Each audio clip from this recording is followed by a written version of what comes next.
বিভূতিভূষণ বন্দ্যোপাধ্যায়ের লেখা ছোট গল্প আর্টিস্ট। হঠাৎ অশ্বিনীকে দেখে শ্যামচাঁদগঞ্জের বাজারে আমি বড়ই আশ্চর্য হয়ে গেলাম। আমাদের গ্রামের লোক অশ্বিনী, তবে আজ বহুকাল ও দেশ ছাড়া। অশ্বিনী আমাদেরই বয়সী হবে। ওর বাবা অভয় দাস ভিক্ষে করে সংসার চালাতো। আমাদের গ্রামে তাকে বলতো অবাই দাস। অবাই দাস খঞ্জনি বাজিয়ে হরিনাম করে পাড়ায় পাড়ায় ভিক্ষা করত, এ আমি নিজে দেখেছি। তারপর অবাই দাস কতগুলো অপগণ্ড ছেলেমেয়ে রেখে মারা গেল। ওর বিধবা স্ত্রী ছেলেমেয়েগুলোকে নিয়ে কোথায় যেন চলে গিয়েছিল, তা কেউ খোঁজ রাখে না। ওদের বাড়িঘর গ্রামের হরিনাথ চৌধুরী মশাই নিজের জমির অন্তর্ভুক্ত করে নিয়ে সেখানে তরিতরকারির বাগান করেছিলেন। অবাই দাসের স্ত্রী যখন এই গ্রাম ছেড়ে চলে যায়, তখন অশ্বিনীর বয়স হবে 8 বছর। আমার সঙ্গে ওর বড় ভাব ছিল। অশ্বিনী সকালে এসে আমাদের বাড়ির ডোবাতে কঞ্চির ছিপ ফেলে বসত বর্ষার দিনে। আমরা জিজ্ঞেস করলে বলতো উল্কো মাছ ধরছে, কিন্তু সবাই জানি ও ডোবাটায় মাছের চিহ্নও নেই।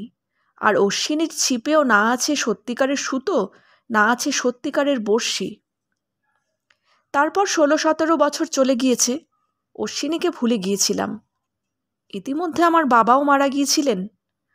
আমরা দুভাই পয়সা ওড়াতে লাগলাম, জমি জমা বিক্রি করে ফুর্তি করতে লাগলাম। সেও আজ 7 বছর আগেকার কথা হবে। যে সময়ের কথা বলছি, তখন বাবার 3টি গোলা শূন্য করে ফেলেছি।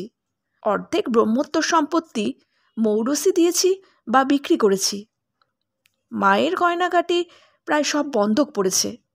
সুতরাং আমাদের ফুর্তির সমুদ্রে কিছু ভাটা পড়ে এসেছে। শ্যামচাঁদগঞ্জে গিয়েছিলাম ফুর্তির সন্ধানে। খুব জাঁকের বারোয়ারি হয় শ্যামচাঁদগঞ্জে। অনেক রকম ফুর্তির সন্ধান সেখানে পাওয়া যাবে, শুধু এই আশাতেই গিয়েছিলাম সেখানে। আমি একাই গিয়েছিলাম, দাদা আসেনি, কলাই বুনবার জন্য বাড়িতেই আছে।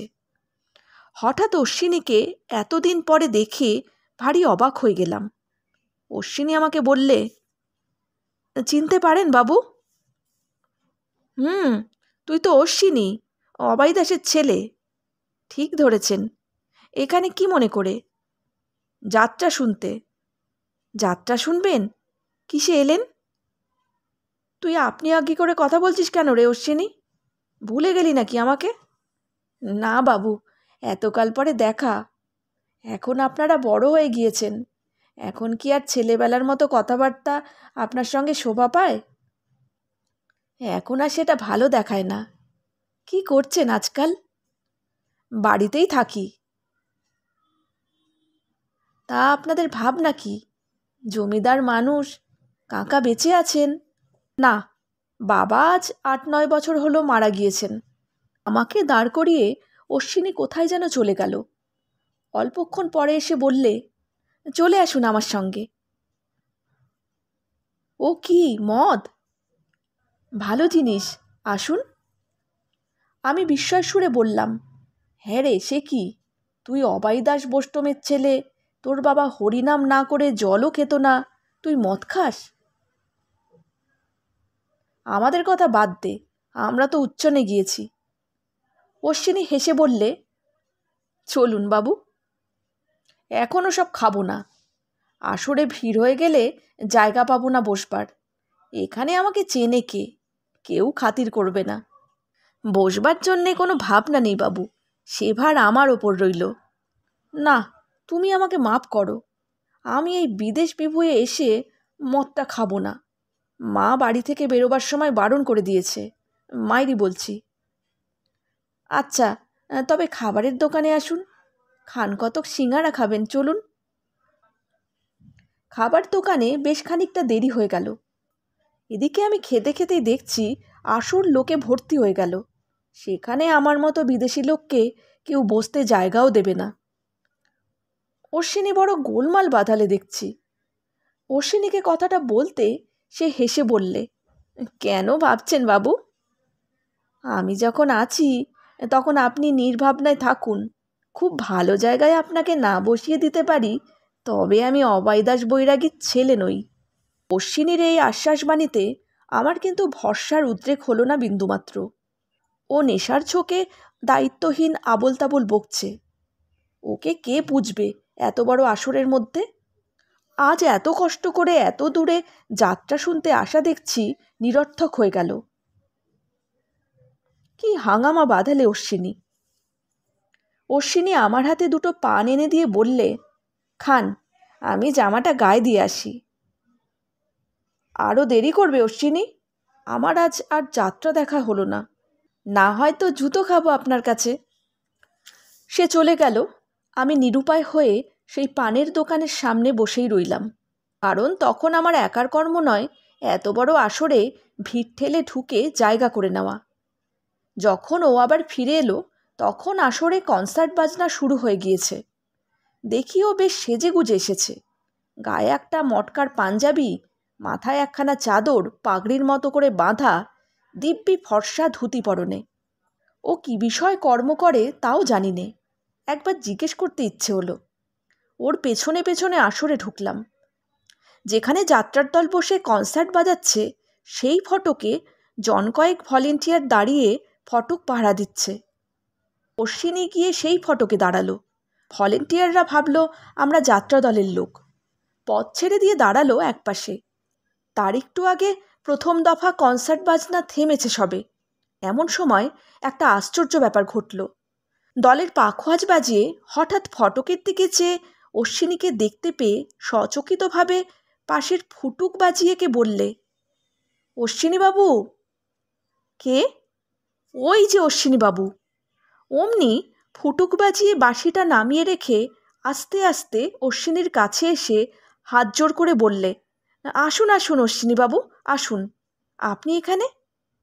অশ্বিনীর দিকে চেয়ে দেখি ওর গলার সুর ও মুখের ভাব বদলে গেছে। আমার সঙ্গে খানিক আগে যে সুরে কথা বলছিল সে সুর আর গলায় নেই। সে মানুষই আর ও নয়। গম্ভীর সুরে বললে, একটু কাজে এসেছিলাম এখানে। আপনি বোধহয় দলের ম্যানেজার? আগে হ্যাঁ, আমাদের সৌভাগ্য যে আপনার মতো লোক আজ এখানে এসেছেন। আমি মনে মনে ভাবছি, ব্যাপার কি? অশ্বিনী কি কাজ করে? এত বড় দলের ম্যানেজার স্বয়ং এসে ওকে অভ্যর্থনা করছে। নবাব খানজাখা হয়ে গেল নাকি অশ্বিনী? অবাইদাস বোষ্টমের ছেলে। অশ্বিনী আমার হাত ধরে এগিয়ে নিয়ে এসে বললে, ইনি আমার বিশিষ্ট বন্ধু, ব্রাহ্মণের ছেলে। ওকে একটু ভালো জায়গায় বসিয়ে দেবার বন্দোবস্ত করতে হবে। ইনি বসবার জায়গা পাচ্ছেন না।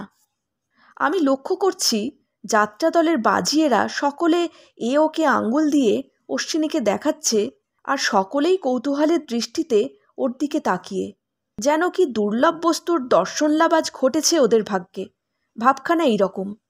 আমি নিজেও আশ্চর্য হয়েছি মনে মনে। কেন অশ্বিনীকে এতক্ষণ আমি জিজ্ঞেস করিনি যে ও কী করে? না, সে আর জিজ্ঞেস করাই হবে না। ওই বা কী মনে করবে? আমাকে তো ওরা পরম যত্নে হাত ধরে নিয়ে গিয়ে বসালে, সেই সঙ্গে অশ্বিনীকেও। দলের কে একজন আমার হাতে একটা সিগারেট দিয়ে বললেন, খান। অশ্বিনীকেও দিতে গেল। অশ্বিনী আমাকে ইঙ্গিতে দেখিয়ে বললে, বাপরে, ওর সামনে আমি খাইনি। আমাদের গ্রামের জমিদারের ছেলে। এই সময় ম্যানেজার হাত জোড় করে অশ্বিনীকে বললে, এইবার আপনি একটু বাজান দয়া করে। আপনি এখানে বসে থাকতে কেউ পাখোয়াজে হাত দিতে সাহস করছে না। না না, তা কি, হোক, আমিও শুনি। বেশ বাজান উনি। মুরব্বিয়ানা চালে এটা বললে অশ্বিনী। আগে না, আপনি আসরে বসে থাকতে কারো সাহস হচ্ছে না বাজাতে। একখানা বাজিয়ে দিন আপনি।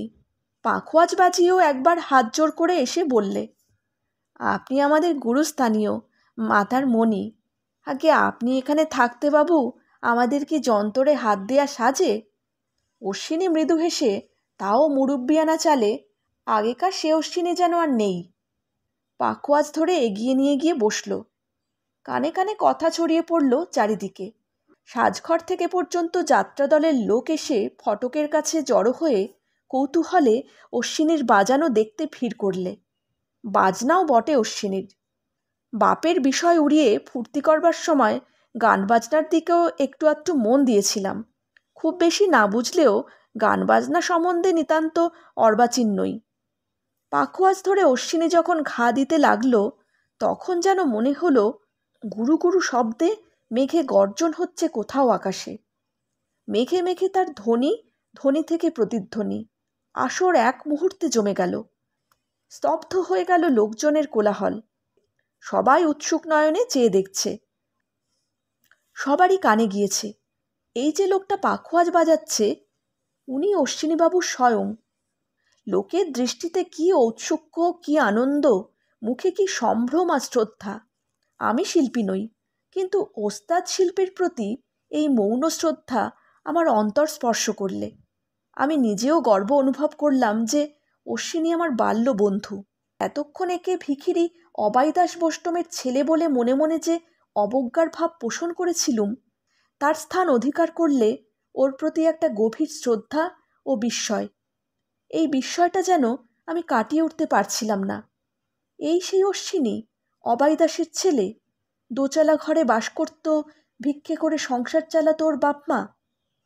অশ্বিনীর বাজনা থামলে পাখোয়াজ বাজিয়ে ওর পায়ের ধুলো নিয়ে বললে, আশীর্বাদ করুন যেন আপনার মতো আমার হাত হয়।